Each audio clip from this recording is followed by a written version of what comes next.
So to talk more about what the possible dismantling of the Department of Education would mean to you is Brian J. Stevens, an expert on public schools and the founder of Case and K-12, a student recruitment firm with clients here in Memphis and across America. So thank you, Brian, for coming back. Yeah, thanks for having me. This is a pretty critical topic right now. Indeed. So first, explain the Department of Education's main role and how it came to be in the first place. It was in the Carter administration, right? Yeah, so I think that it's really important to understand that we've had a lot of laws that do things from the federal government to help public schools way before the Department of Education came into existence, which was in 1980. And it's charged with protecting a lot of laws like civil rights laws, Title I, Title IX, Americans with Disabilities Act, things like that. So it's charged with enforcing those laws. It's been its mission since 1980. And what percentage of U.S. students with and without disabilities learn in public schools, and what happens to them if when DOE is gone?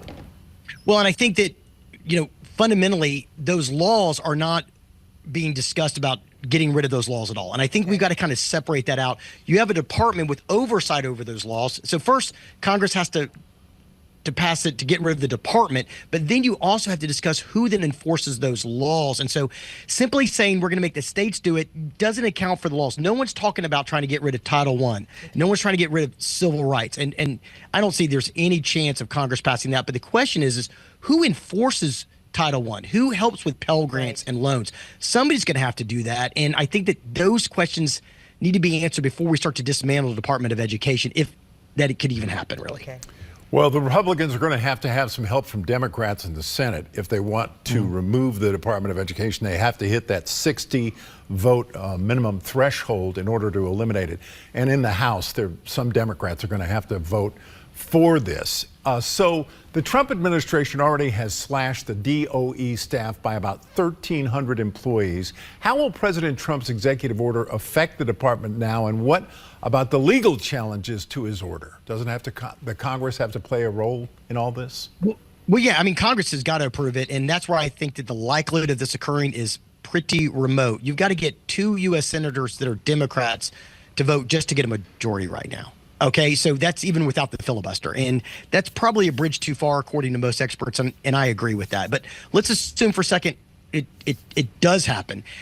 It's still what we need to focus on as a society is who is going to take care of these laws, and we need to make sure it doesn't become a slippery slope where they try to get rid of the Department of Education, then they try to get rid of these laws that actually help students.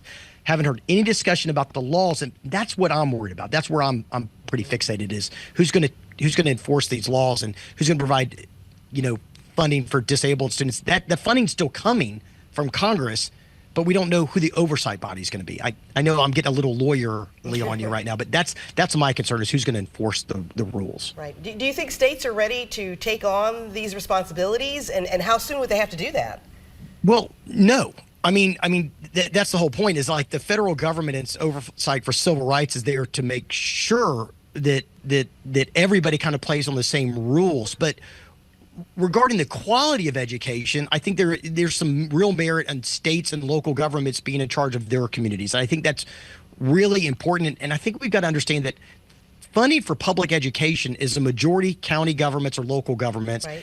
And then the next one is states. About 8 to 12% comes from the federal government, and the majority of that is in free and reduced lunching, which actually doesn't come from the Department of Education, comes from the USDA, right? And so there's a lot of concern and fear, and I would hope that the federal government would help educate people on what the potential effects are going to be, not just talking about dismantling a department, because again, the laws are what's really critical that we've got to watch. That's right. And as we wrap here, we know that disabled children who are in school, who have perhaps special aids or special care that they receive that is funded by Title I in the U.S. Department of Education, they are going to be a special focus for folks in state government who are going to get this baton should they receive that responsibility.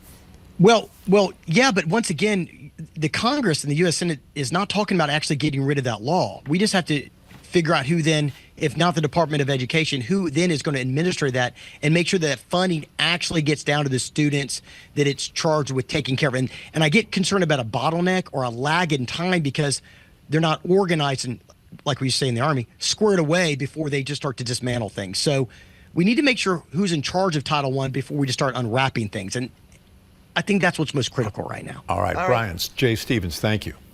Time now Thank for a you check all. of the weather.